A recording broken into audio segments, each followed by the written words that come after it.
एक बार फिर से स्वागत है आप सभी श्रोतागणों का मेरे चैनल रागनी सिंह में। आइए सुनते हैं मालती जोशी जी की कहानी कल्चर। तो चलिए शुरू करते हैं कहानी culture. Mummy please come here. Bathroom से प्रिया चीख रही थी। मेरे हाथ आटे में सने हुए थे। गैस पर करेले सीख रहे थे और घड़ी 9:30 बजा रही थी। इतनी कोफ्त हो आई मुझे।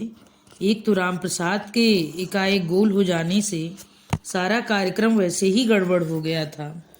इस पर यह लड़की हाथ बटाना तो दूर रहा, अपना काम भी ढंग से नहीं कर सकती। मम्मी, दोबारा आवाज आई थी तो खींच कर मैंने काशी से कहा, 2 मिनट झाड़ू रोक कर देख लेना बेबी क्या कह रही है। फिर 2-4 मिनट तक दरवाजा खटखटाने की, प्रिया के चीखने की, बाल्टियों की आवाजें आती रहीं। उसे शायद ठंडे पानी की जरूरत पड़ गई थी। बाथरूम में काशी का आना उसे सख्त नागवार गुजरा होगा, पर मैंने ध्यान ही नहीं दिया। अभी 10 बजते बजते सब लोग खाने के लिए शोर मचाना शुरू कर देंगे। मेरे पास तो एक क्षण भी बर्बाद करने को नहीं था। आज ये काशी कैसे आ गई काम पर?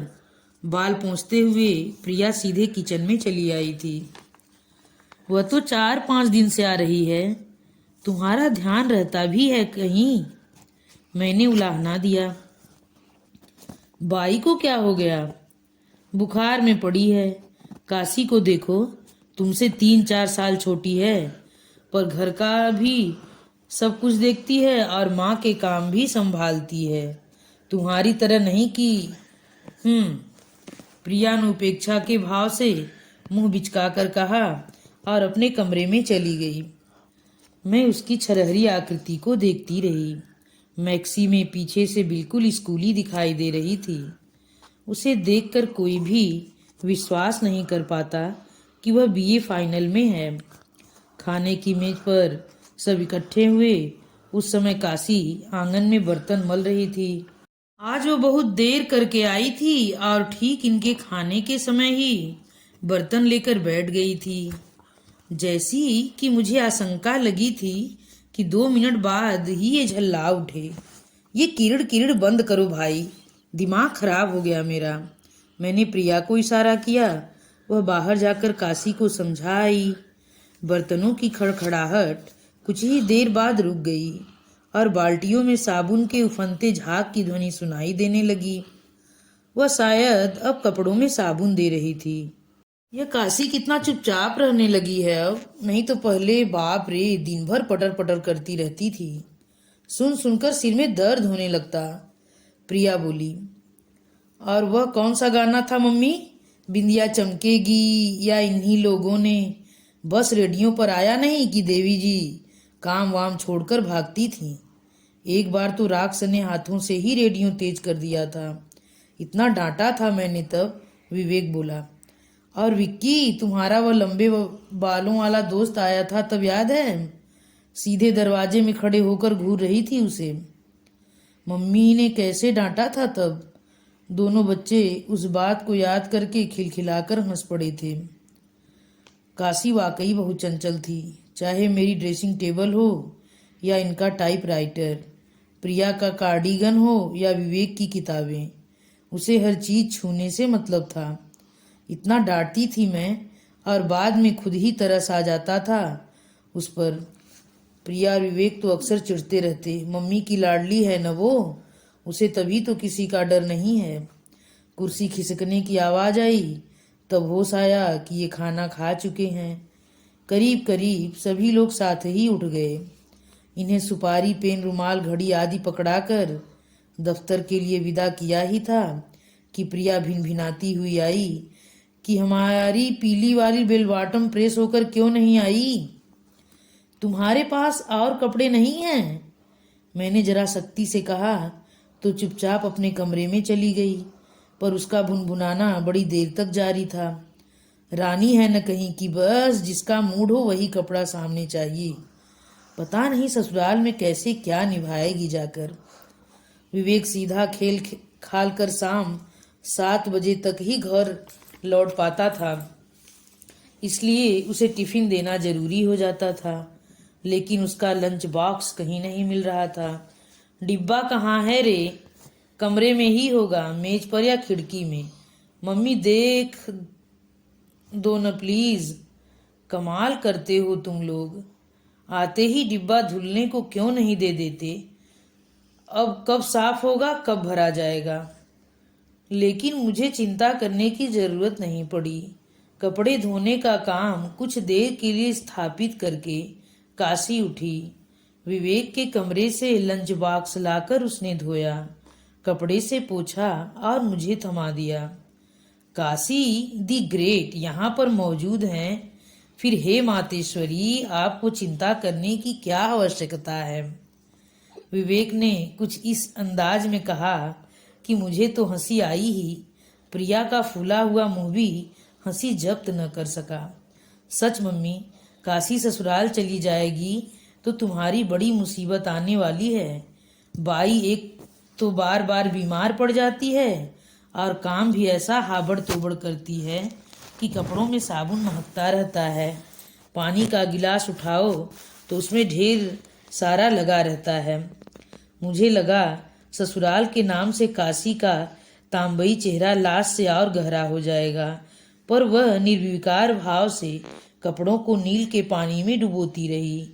बच्चों को ठेल ठाल कर जब कॉलेज के लिए रवाना कर चुकी तो अंदर आकर देखा काशी धुले अनधुले बर्तनों का ढेर लेकर आंगन में चुपचाप बैठी हुई है। क्या सोच रही है काशी? घर की याद आ रही है क्या? वह एकदम चौंक पड़ी और बिना मेरी ओर देखे सामने पड़े बर्तनों को रगड़ने लगी। तवे को तो उसने इस कदर रगड़ा कि लगा कलेजे पर खरोंची पड़ रही है। जरा धीरे बाबा, इसी तवे पर शाम को भी रोटी बनेगी। तू तो पता नहीं किस जन्म का गुस्सा उतार रही है बेचारी पर। फिर अपनी बात को थोड़ा आत्मीयत तो देने के लिए मैंने कहा, पता है बेबी क्या कह रही थी? काशी ससुराल चली जाएगी तब मम्मी की मुसीबत आने वाली है। मैंने बात तो उसे खुश करने के लिए कही थी, पर वह तो जैसे भभक उठी। कहीं नहीं जा रही हूँ माँ जी, आप फिक्र मत करो, उसने कड़वाहट भरे स्वर में कहा और गंदे पानी की बाल्टी को कुछ ज्यादा ही ताकत लगाकर नाली में उलट दिया।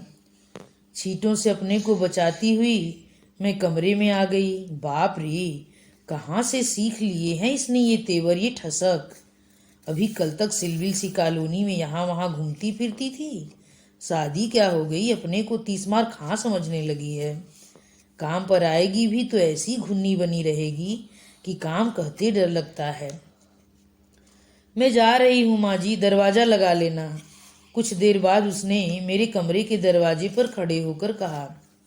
अनिच्छा से मैं उठी, उसके पीछे दरवाजा बंद किया और बिस्तर तक पहुंची ही थी कि फिर बेल बजी।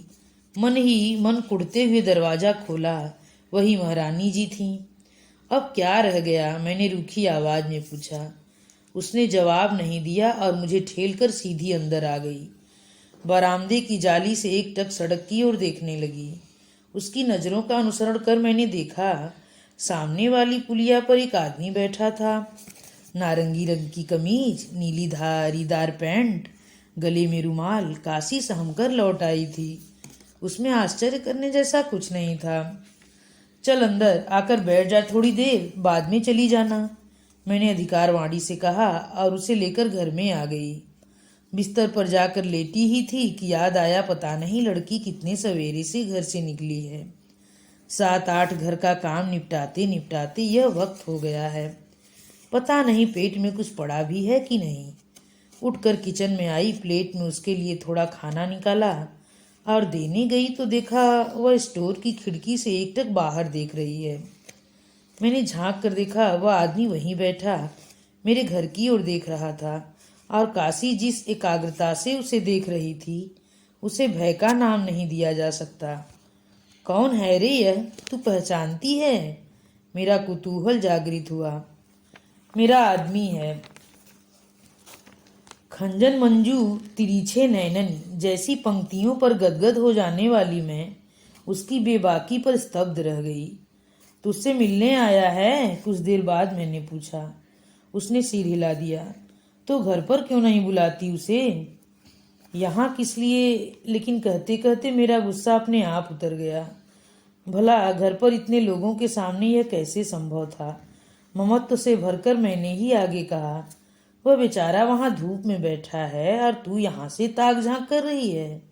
जा तो उसे मेरे पास लेकर आ, डांटूंगी मैं उसे। शादी को 2 साल हो चले, अब तक विदा कराने की सुध नहीं आई। वह तो लेने आ जाता है, पर मेरा बाप भेजता कहाँ है? बाप को बाप कहने की दिलेरी वाकई दाद देने लायक थी। वह तो कल भी आया था। अच्छा, मेरे बाप ने खूब दंगा किया और भगा दिया। आखिर तुम्हारे पिता का कहना क्या है? लाख चाहने पर भी मैं बाप न कह सकी। वह कहता है शराब छोड़ दो। ठीक तो है, शराब बहुत बुरी चीज है। बुरी तो है, पर कौन नहीं पीता? मेरा बाप पीता है, काका पीता है, भाई पीता है। मर्द है, कमाएगा तो पिएगा नहीं? मैं तो सचमुच हैरान थी। 16-17 साल की उम्र में कैसी बुजुर्ग बन गई है। और एक हमारी शहजादी हैं, घंटों ड्रेसिंग टेबल के सामने बैठना जरूर सीख लिया है, पर मम्मी की गैर हाजिरी में घर पर कोई मिलने वाला आ जाए तो इसकी सिट्टी पिट्टी गुम हो जाती है। बड़ी बूढ़ियां ठीक ही कहती हैं, कलश का पानी और हवन का कुंड लगते ही लड़की जवान हो जाती है, औरत बन जाती है, और तब पिता का घर उसे सारने लगता है। कभी 30 त्योहार पर आ जाना और बात है, और यहीं रह जाना और। काशी फिर उसके बाद कितनी देर तक बतियाती रही थी। उसका तर्क कितना ठीक था कि जब दुख उठाना है तो अपना ही घर क्या बुरा है। चक चक तो माँ के घर में भी कम नहीं होती। उसने बड़े गर्व से बतलाया था कि आदमी उसका चपरासी है। उसे काशी का घर घर जाकर बर्तन मलना पसंद नहीं है। इस बात पर कई बार आकर वह लड़ाई कर चुका है। थोड़े दिनों तक काशी का बाहर जाना बंद हो जाता है, पर आखिर कब तक? मेरे मन पर दिन भर पति को एकटक निहारती उसकी आंखें, उसका तमतमाया चेहरा, बाप के नाम पर घृणा से उगलती उसकी आवाज छाई रही। मेरे स्वभाव में यही एक दुर्बलता है, जो बात मन को छू जाए वह दिन भर नहीं भूलती। अखबार में पढ़ी हुई हत्याओं की खबरें, सड़क पर कुचला कुत्ता, भीड़ से पिटता व्यक्ति, सास की जातियों से संत्रस्त सामने वाली पंडिताइन, सब जैसे मेरे मन में घर करके बैठ जाते हैं, और मैं दिन भर उन्हीं की बातें करती हूँ, चाहे किसी को दिलचस्पी हो या न हो। रात खाने के बाद हम लोग ड्राइंग रूम में बैठे थे, जब मैंने यही प्रसंग छेड़ दिया। विवेक कार्टर ब्राउन की कोई पुस्तक पढ़ रहा था, ये टाइम्स देख रहे थे। दोनों ने सिर उठाकर मेरी बात को ध्यान से सुना और फिर पढ़ने में डूब गए। जाहिर था उन्हें कोई इंटरेस्ट नहीं था इस काशी पुराण में। प्रिया लेकिन रेडियो सुनते सुनते एकदम बिफर पड़ी। ये काशी तो एकदम पगलोट है। कैसे? अरे इतना बखेड़ा करने की जरूरत ही क्या है? जब शहर में ही उसका हस्बैंड रहता है तो ठाट से चला जाना चाहिए उसके पास। वह तो मैरिड है, उसे तो कोई डर होना ही नहीं चाहिए। तू समझती नहीं है पगली, इन लोगों का कल्चर बहुत फर्क है। बड़े कहर होते हैं, इतनी सी बात पर लड़की का जिंदगी भर मुंह नहीं देखेंगे। न देखे तो नहीं की बात। जब ये लोग इसकी भावनाओं की कदर नहीं करेंगे तो इसे क्या गरज पड़ी है? दोनों में से एक तो उसे चुनना ही होगा, पति या माँ बाप। और अगर वह अपने हस्बैंड से सिंसियरली लव करती है तो hell with the parents. Here here, Vivek ने एकदम तालियां बजाते हुए कहा। बाय द वे बेबी, किस फिल्म का डायलॉग है ये? प्रिया क्षण भर तो चौंक कर चुप हो गई, फिर इतनी जोर से झपटी उस पर। उन लोगों के डैडी ने चश्मा उतार कर एक नज़र उन्हें घूर कर नहीं देखा होता तो दोनों पता नहीं कितनी देर तक गुत्थम गुत्था होते रहते। मैं जड़ बनी सारा हंगामा देख रही थी। To hell with the parents, Priya की बात घंटी की तरह कानों में बज रही थी। कल को सचमुच ही इसका मन कहीं चला गया तो यह तो शायद एक बार पूछेगी भी नहीं, सीधे रजिस्ट्रार ऑफिस से लौटकर ही बताएगी। 2-3 दिन तक अकारण ही उदासी से घिरी रही मैं। अपनी चिंता किसी के साथ बांट लूं, यह भी तो संभव नहीं था। विवेक अभी बहुत छोटा था और उसके डैडी, उनके पास तो ऐसी छोटी छोटी बातों के लिए वक्त ही कहाँ था। बस दफ्तर और फाइलें। घर से बाहर तो शायद उन्हें याद भी नहीं रहता होगा कि अपने 2 बच्चे भी हैं। लेकिन मेरा यह सोचना कितना गलत था, इसका पता मुझे जल्दी ही लग गया। उस दिन काम पर पार्वती आई थी, झींकती कराहती हुई अपना काम कर रही थी, तो मैंने ही कहा तबीयत ठीक नहीं थी तो काशी को ही भेज दिया होता। अरे भाई साहब, कल उसकी ननद आकर खूब झगड़ा कर गई। हमने कहा बैठो घर राज करो, अपने भाग में तो ठीकरे घिसना है तो जाना ही पड़ेगा। उसने बेहद थकी आवाज में कहा, सच तो यह है पार्वती, अब तुम लोग उसे विदा कर दो। पराई अमानत है, आखिर कितने दिन घर में रखोगी। भेजना तो है भाई साहब। वह एक सांस लेकर चुप रही, फिर कुछ देर बाद उस थकी सी आवाज में बोली, नेक सुभीता हो जाए ऐसी नंगी बुच्ची कैसे भेज दें। मतलब चीज वस्तु तो उसकी सब बनिए के यहाँ पड़ी है। इस महंगाई ने ऐसी आग लगाई है कि। क्या कह रही हो? इस तरह ब्याहता लड़की के गहने कोई गिरवी रखता होगा? छी! मेरा मन घृणा से भर उठा। कुछ न पूछो भाई साहब, ऐसा कसाई है उसका बाप, दारू पी पी कर सत्यानाश कर दिया उसने। मैं 4 घर का काम न करूं तो बच्चों के पेट में दाना न पड़े। अब यह बोलते बोलते वह अचानक चुप हो गई। अपनी दक्षिणी साड़ी का पल्लू माथे तक खींचकर उसने मुंह एक ओर फेर लिया। मैंने मुड़कर देखा, हाथ में ब्रीफकेस लिए ये बेडरूम के दरवाजे पर खड़े थे। अरे आप कैसे आ गए? दरवाजा खुला था। इन्होंने रूखी आवाज में कहा, मेरा मतलब है इस समय। पर मेरी बात समाप्त होने से पहले ही वे कमरे में लौट गए। किचन में जाकर मैंने झटपट चाय बनाई और कमरे में आकर देखा कोट कुर्सी की पीठ पर टंगा हुआ है और ये आराम कुर्सी पर लेटे हुए हैं। तबीयत तो ठीक है ना? मैंने चाय उड़ेलते हुए कहा। ठीक है। नहीं, मेरा मतलब था इस वक्त कोई गुनाह तो नहीं किया ना? अब इसके आगे कोई क्या बोले। चुपचाप बैठी चाय के घूंट भरती रही। भाई साहब मैं जाती, पार्वती ने पर्दे के बाहर से कहा। मैं उसके पीछे दरवाजा बंद करने के लिए उठी। लौट कर कुछ कहने की गरज से मैंने कहा, इन लोगों का भी क्या कल्चर होता है। पार्वती बतला रही थी इसके पति ने लड़की के सारे गहने गिरवी रख छोड़े हैं। सब सुन लिया है मैंने, and I am list interested. एक बात कहूँ? मैं चुप। दूसरे की लड़कियों को तो इतनी खोज खबर रखती हो, अपनी लड़की का आता पता मालूम है? मैं खाली खाली आंखों से उन्हें देखती भर रही। प्रिया कहाँ है? कॉलेज गई है। लौटे तो उससे पूछना कौन सी फिल्म देखी। फिल्म? आपने कहाँ देखा उसे? अल्पना के पास ओल्ड सेक्रेटेरिएट गया था, वहीं से लौटते हुए देखा, सोचा तुम्हें भी ये खुशखबरी देता चलूं। उनके व्यंग की धार मेरे अंतःस्थल पर खरोंच सी करती चली गई। फिर उठकर कोट पहनते हुए बोले, एक बात शायद बताना भूल गया, प्रिया अकेली नहीं थी और मैं जानना चाहता हूँ साथ में कौन था। कौन था? यानी कि लड़का?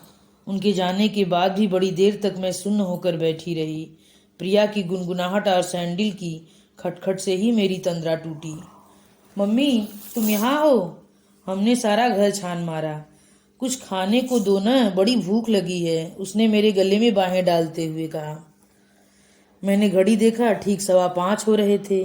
12 से 3 का शो देखकर वो ठीक समय पर घर पहुंच गई थी।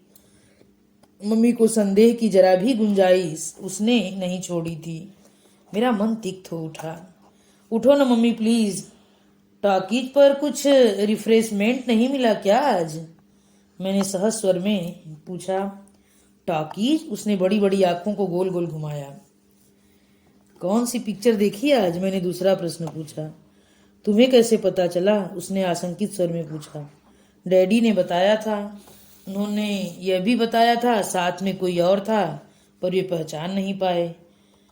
इसके बाद उसे छटपटाता छोड़कर मैं किचन में चली आई मालूम था वह अधिक देर तक चुप नहीं रह सकेगी, खुद ही सब कुछ उगल देगी।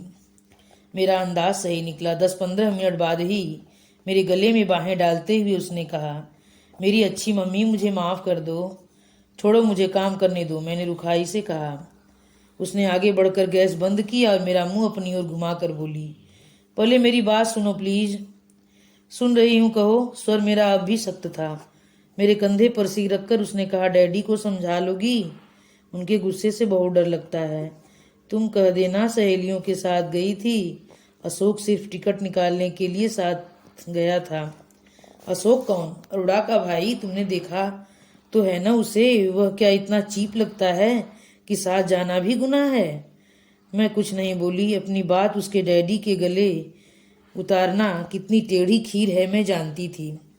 डर के मारे प्रिया ने खाना जल्दी ही खा लिया था, लेकिन फिर भी उन्होंने उसे बुलवा भेजा और सामने वाली कुर्सी पर बिठाकर इस तरह क्रॉस एग्जामिन किया कि बेचारी रोनी रोनी हो आई। उनकी बमबारी के सामने सारे बहाने कच्ची मिट्टी की तरह ढह गए। उनके सामने तो वह चुप रही। उनके बाहर जाते ही तमतमाए चेहरे से बोली, मैं तो सोच रही थी कि हम लोग बड़े फॉरवर्ड हैं। यह तो आज मालूम हुआ कि घर में अंग्रेजी बोलने से ही कोई मॉडर्न नहीं हो जाता। मेज पर खाना खाने वाले लोग भी दकियानूसी हो सकते हैं। लेकिन मेरे लिए यह प्रसंग यहीं समाप्त नहीं हो गया। बेडरूम में किसी बौखलाए शेर की तरह वे मेरी प्रतीक्षा कर रहे थे। मेरे अंदर जाते ही बरस पड़े। दुनिया की औरतें नौकरी करती हैं और घर भी देखती हैं। तुमसे एक काम भी ढंग से नहीं हो सकता। इतना तूफान मचाने जैसी तो कोई बात नहीं है, मैंने हकलाते हुए कहा। नहीं, आप तो शांति से बैठकर भजन कीजिए। वह लड़की 6 महीने से उसके साथ घूम रही है और आपको आज पता चला है, वह भी मेरी बदौलत। उनका गर्जन तर्जन बहुत देर तक चलता रहा। मैं यही मनाती रही कि उनकी आवाज़ कमरे के बाहर न पहुँचे। यह तो फिर भी गनीमत थी कि विवेक अपने कॉलेज डे में बिजी था, नहीं तो वह एक और हंगामा खड़ा कर देता। इनका मूड सुबह तक भी सही नहीं हो पाया था। प्रिया की आंखें सूजी सी लग रही थी, शायद रात भर रोती रही। वह इनसे सामना होने के डर से 10 बजे तक कमरे से बाहर ही नहीं निकली। दफ्तर जाने से पहले ये उसके कमरे तक गया और दरवाजे के पास खड़े होकर बोले, बेबी, कल जो हुआ लेट अस फॉरगेट इट, लेकिन आगे से यह बात रिपीट न हो। और एक महत्वपूर्ण निर्णय सुना चुकने के भाव चेहरे पर लेकर लौट रहे थे कि प्रिया ने आवाज दी, डैडी। इन्होंने पलट कर देखा। प्रिया कमरे के दरवाजे पर खड़ी थी।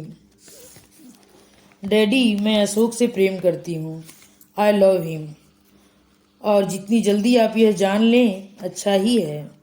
अशोक से प्रेम करती हो? जी हाँ, और हम लोग शादी करने वाले हैं। शादी? शादी का मतलब भी समझती हो? और कहते हुए वे उसके कमरे में चले गए, पीछे पीछे मैं भी। मैं अब बच्ची नहीं हूँ डैडी, अपना भला बुरा सब समझती हूँ।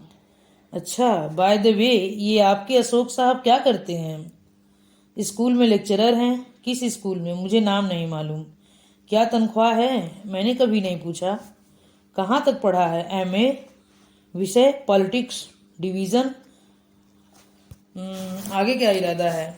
ये जमकर प्रिया के पलंग पर बैठ गए थे और प्रश्न पर प्रश्न दागते चले जा रहे थे, और आधे से अधिक प्रश्नों का प्रिया के पास उत्तर नहीं था। प्रेम में शायद यह सब कुछ जानने की जरूरत नहीं पड़ती, लेकिन ये सब वही प्रश्न थे जो माँ बाप के लिए बहुत जरूरी होते हैं। 1 घंटा लेट होकर जब वे ऑफिस के लिए रवाना हुए, तब तक प्रिया पसीना पसीना हो चुकी थी। इन्होंने विषय वहीं समाप्त नहीं कर दिया। 8 दिन में यहाँ वहाँ से खोज खबर लेकर अशोक की जन्मपत्री ले आए। जो कुछ भी जानकारी मिली थी वह बहुत खुश होने लायक नहीं थी। ये तो इतने गर्म हो रहे थे, 1000 बार कहा होगा बच्चों के फ्रेंड सर्कल पर नज़र रखा करो, लेकिन समाजवाद तो हमारे घर से ही शुरू होगा ना। ऐसा क्या गजब हो गया। आज उसके पिता को देखा। ही सिंपली ए हेड क्लर्क। 5 बच्चे हैं, लड़का सबसे बड़ा है, बाकी चारों लड़कियां बिन ब्याही। और इनकी अपनी तारीफ क्या है, 2nd क्लास एमए हैं पॉलिटिक्स में, और किसी प्राइवेट स्कूल में टाइम पास कर रहे हैं। मैं तो हैरान हूँ, अपने पाँव के नीचे जमीन नहीं है, फिर भी लोग बाग इश्क करते कैसे हैं। सारा का सारा वर्णन इन्हीं शब्दों के साथ प्रिया को सुनाया गया। वह लाभ ही तो कर रहा है, उसने रोनी आवाज में कहा। उससे क्या होता है बेबी? मेरे पास 20 क्लर्क हैं जो बीए एलएलबी हैं और 20 हैं जो 2-2 विषयों में एमए कर चुके हैं या कर रहे हैं। बाहर की दुनिया में कंपटीशन कितना टफ है जानती हो? मैं थोड़े में गुजारा कर लूंगी। थोड़े में मतलब कितने में? मिनिमम रिक्वायरमेंट्स तो मनुष्य को चाहिए ही ना। वह किसी कंपटीशन वगैरह में बैठ जाएगा। आजकल इतनी परीक्षाएं होती हैं। परीक्षाओं में क्या कर लेंगे जनाब? सेकेंड क्लास कैरियर है शुरू से आखिरी तक। इतना आसान नहीं है कंपटीशन में आना। उसके घर गई हो कभी? कई बार। उसकी बहन मेरी सहेली है। दोनों घरों के कल्चर में, स्टैंडर्ड में कितना फर्क है, कभी गौर किया है? 2 घंटे सहेली बनकर जाना अलग बात है, हमेशा जाकर रहना और बात है। किन किन बातों को एडजस्ट करोगी? यहाँ तो एक दिन तुम्हें नाश्ते में अंडा न मिले तो आसमान सिर पर उठा लेती हो। उस घर में चल सकेगा यह सब? बात कहने का उनका लहजा कठोर जरूर था, पर यह मैं समझ गई कि उनके अंदर का बाप ही उनसे सब कहलवा रहा था। इकलौती बेटी के भविष्य के लिए वे एकदम चिंतित हो उठे थे। उनके व्यवहार में भी एकाएक परिवर्तन आने लगा। दफ्तर की फाइलें अब उन पर इतनी हावी नहीं रहती थीं। अक्सर वे बच्चों के पास बैठने का समय निकाल लेते थे। उनकी पढ़ाई में इंटरेस्ट लेने लगे थे। खुद ही जिद करके पिक्चर या शॉपिंग का प्रोग्राम बना डालते। अक्सर हमारे यहाँ शाम को ब्रिज या रमी का गेम जमने लगा था और छुट्टी के दिन कहीं बाजार घूमने का भी इन्हें अचानक शौक सा हो गया। मुझे मालूम था यह सब प्रिया को व्यस्त रखने के लिए हो रहा है, पर मुझे अच्छा लग रहा था। पुराने दिन फिर लौट आए थे, जब ये बॉस नहीं थे। बच्चे घर के बदलते हुए वातावरण को कितना पसंद कर रहे थे, यह जानने का समय भी मेरे पास नहीं था। जीवन इतना व्यस्त हो गया था। अशोक का इन्होंने फिर कभी नाम भी नहीं लिया। लेकिन कोई रोमांटिक फिल्म देखकर हम लोग लौटते तो यह कहते सब बकवास है। अगर सचमुच ही इन लोगों को यह सब निभाना पड़े तो इन सब हेमा मालिनियों को छठी का दूध याद आ जाए। प्रिया दार्शनिक मुद्रा में डैडी की बातें सुनती रहती। वह इन दिनों बेहद गंभीर हो गई थी। अक्सर अपने कमरे में बैठी शून्य में देखती रहती। कॉलेज में भी यदा कदा गोल कर जाती थी। उसकी खिलखिलाहट के बिना घर घर नहीं लगता। सहेलियों का जमघट भी पहले का सा नहीं लगता। कई बार उसे तकियों में मुंह छिपाकर रोते हुए भी देखा। मेरा माँ का मन सांत्वना के लिए दौड़ पड़ता। मैं कहना चाहती थी बेबी, लोग कुछ भी कहें, मनुष्य को अपने मन की आवाज़ पर ही अमल करना चाहिए। जीवन में पैसा ही सब कुछ नहीं होता, पर आवाज़ मेरे गले में ही फंस कर रह जाती और मैं सिर्फ उसके लिए उसके सिर पर हाथ फेरती रहती। नंदोई जी का पत्र आया था। लिखा था शोभा का, उनकी लड़की का। डॉक्टर देवर 2 महीने के लिए अमेरिका से आया हुआ था। इस बार शादी करके ही वापस जाएगा। यद्यपि हम परिवार के बारे में शोभा की शादी में सुन चुके थे। उन्होंने फिर सारा वर्णन लिखा था। ससुर रिटायर्ड कमिश्नर हैं, एक जेठ आर्मी में है, एक जेठ उत्तर प्रदेश में डिप्टी सेक्रेटरी पद पर हैं। शोभा का पति किसी प्राइवेट फर्म में एग्जीक्यूटिव पोस्ट पर है। ननद नंदोई कनाडा में फार्म लेकर वहीं सेटल हो गए हैं। छोटी ननद आईएएस की तैयारी कर रही हैं, वगैरह वगैरह। अंत में लिखा था हम चाहें तो प्रिया को यहाँ दिखा दें। पत्र पढ़कर इन्होंने पूछा क्या विचार है? मैंने कहा मेरा विचार किस काम का, अपनी लाडली से पूछिए। मुझे तो उसके मन की था ही नहीं मिलती आजकल। पूछने का काम तो माँ का ही होता है। खैर पत्र तो उसे दिखा ही दो, इन्होंने कहा। सचमुच घर वर दोनों ही ऐसे थे कि किसी को भी लालच हो आता, लेकिन मैंने प्रिया पर किसी तरह का दबाव डालना नहीं चाहा। मैंने पत्र उसे देकर कहा पापा ने तुम्हारी राय जाननी चाहिए। 2 दिन यूं ही निकल गए। तीसरे दिन दफ्तर जाते हुए ये बोले भाई मेरे कपड़े ठीक करके रख देना, रात को पंजाब मेल से जाऊंगा मैं। हाँ, और प्रिया तुमने क्या तय किया? प्रश्न इतना सीधा और अप्रत्याशित था कि मैं और प्रिया दोनों ही स्तब्ध रह गए। वह मेज पर पड़े फिल्म फेयर के पन्ने उलटती रह गई। Come on baby, cheer up, जूते के तम से बांधते हुए ये बोले। इसमें इतना सोचना क्या है, यस आर नो बस। डैडी, उसने कांपती हुई आवाज में शुरू किया। डैडी, उसके पास मेरे कई लेटर्स हैं। इतना कहते हुए भी उसे पसीना छूट गया। I will see to that, और कुछ नहीं। Are you sure? और खटखट सीढ़ियां उतरकर ये गैरेज की ओर चले गए। मैं फटी फटी आंखों से प्रिया को देखती रही। उसके पास मेरे कई लेटर्स हैं? सिर्फ लेटर्स हैं लड़की? तुझे क्या हुआ है? महीने भर तक अपने आप में घुलते रहने के बाद यही निर्णय लिया है तूने? अशोक के साथ न सही, अपने साथ तो ईमानदारी बरती होती, पर इतने सोच विचार के लिए समय ही नहीं था। दोनों की अटैचियां तैयार करनी थी। इनके तो क्या बस 4 कपड़े रखने थे, लेकिन प्रिया के कपड़ों को लेकर कोई निर्णय नहीं हो पा रहा था। कभी वो मेरा वार्डरोब खोल कर बैठ जाती थी कि अवसर के लायक 4-6 साड़ियाँ छाट ले। कभी उसे ख्याल आता फॉरेन रिटर्न दूल्हे का, और वह अपनी नीली लेस वाली मैक्सी और बेल बॉटम अटैची में ठूसने लगती। कुछ ही देर में उसने सामान का ऐसा अंबार लगा दिया कि कहना पड़ा, बेबी तुम वहाँ सिर्फ 4 दिन के लिए जा रही हो, 4 महीनों के लिए नहीं। मेरे कंधे पर सिर रखकर वह एक शर्मीली सी हंसी हंस दी। बहुत दिनों बाद उसे यूं मुस्कुराता देख मुझे खुश होना चाहिए था, पर नहीं हो सकी। उन लोगों के चले जाने के बाद घर एकदम सूना हो गया था। खाने वाने से निपट कर मैंने नीटिंग उठाई और सीधी लान पर ही आकर बैठ गई। अभी मुश्किल से 5-6 लाइनें निकाल पाई थी कि फाटक खड़का। मुझे लगा पार्वती आई है, पर मुड़कर देखा तो अशोक था। साइकिल फाटक से टिकाकर वह अंदर आया। उसे पहली बार इतने पास से इतने गौर से देखा था। सोचा प्रिया इस पर जान छिड़कती थी सो गलत नहीं था। यह देने के लिए आया था। उसने एकदम पास आकर सर्द स्वर में कहा, क्या है? चिट्ठियां हैं, गिन लीजिए, 31 हैं। मैंने रेशमी रिबन में बंधा हुआ वह बंडल लेकर मेज पर रख लिया। कुछ कहना चाहती थी पर शब्द ही नहीं याद आए। आप गिन लेती तो ठीक था, उसने फिर कहा। मुझे विश्वास है किसी तरह इतना कह सकी मैं। Thank you. वैसे अच्छा हुआ आपका संदेश जल्दी मिल गया, नहीं तो शायद इनकी राख ही आपको लौटा पाता। छोटा सा घर है मेरा, इतने सारे कागज कहाँ सहेज कर रखता मैंने उसकी ओर देखा। मुझे उसका चेहरा नन्हे विवेक सा लगा जब वह खेल में हार कर या पीट कर लौटता था। मन हुआ उसका चेहरा दोनों हाथों से पकड़कर चूम लूं, आंचल में छुपा लूं, दुलरा लूं, कुछ तो करूं जिससे यह चेहरा फिर से हंस उठे, खिल उठे। मुझे होश आया तब तक वह दूर जा चुका था, बहुत दूर। चिट्ठियां लेकर मैं घर में आई। घर एकदम सुनसान। फिर भी मैंने अपने कमरे का दरवाजा कसकर बंद कर लिया।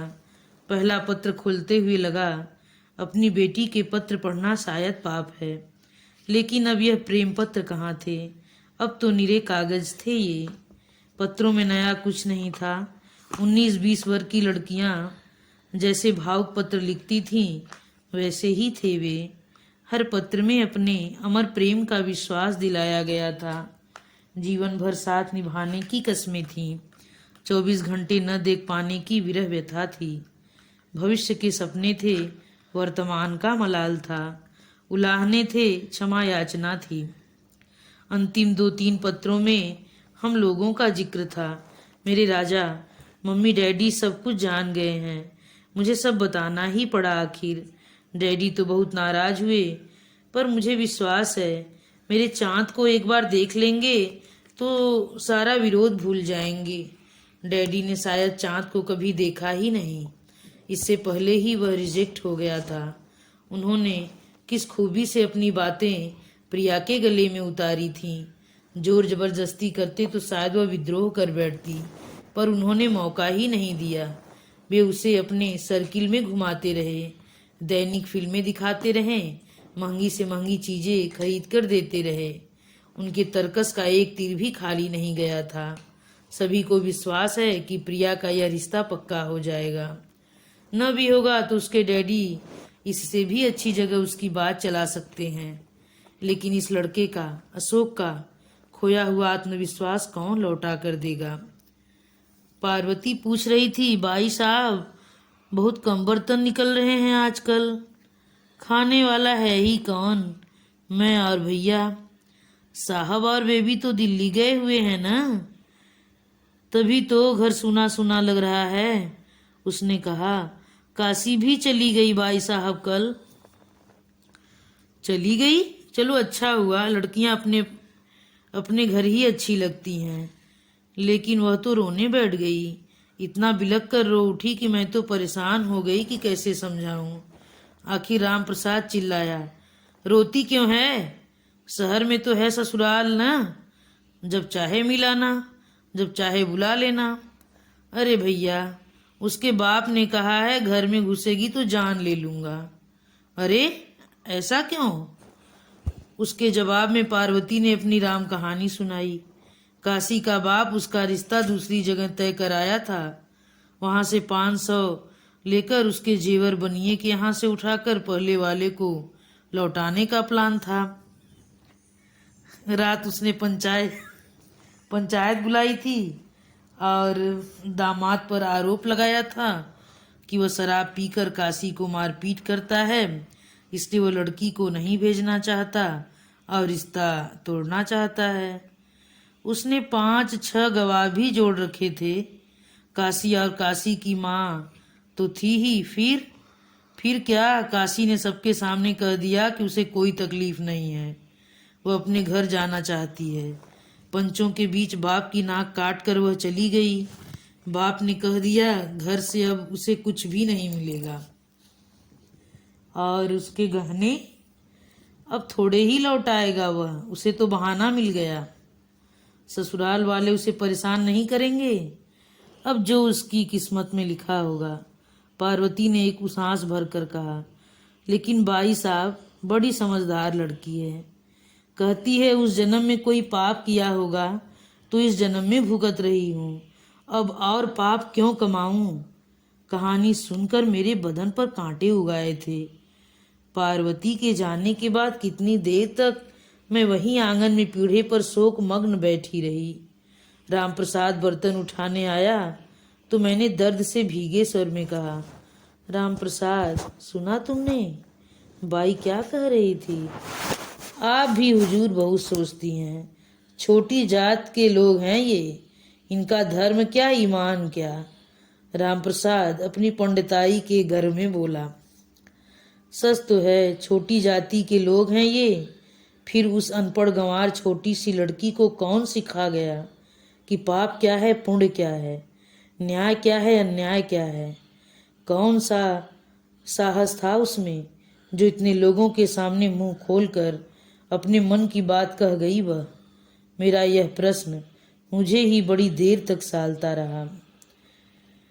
अभी आप सभी श्रोतागण मालती जोशी जी की कहानी कल्चर सुन रहे थे।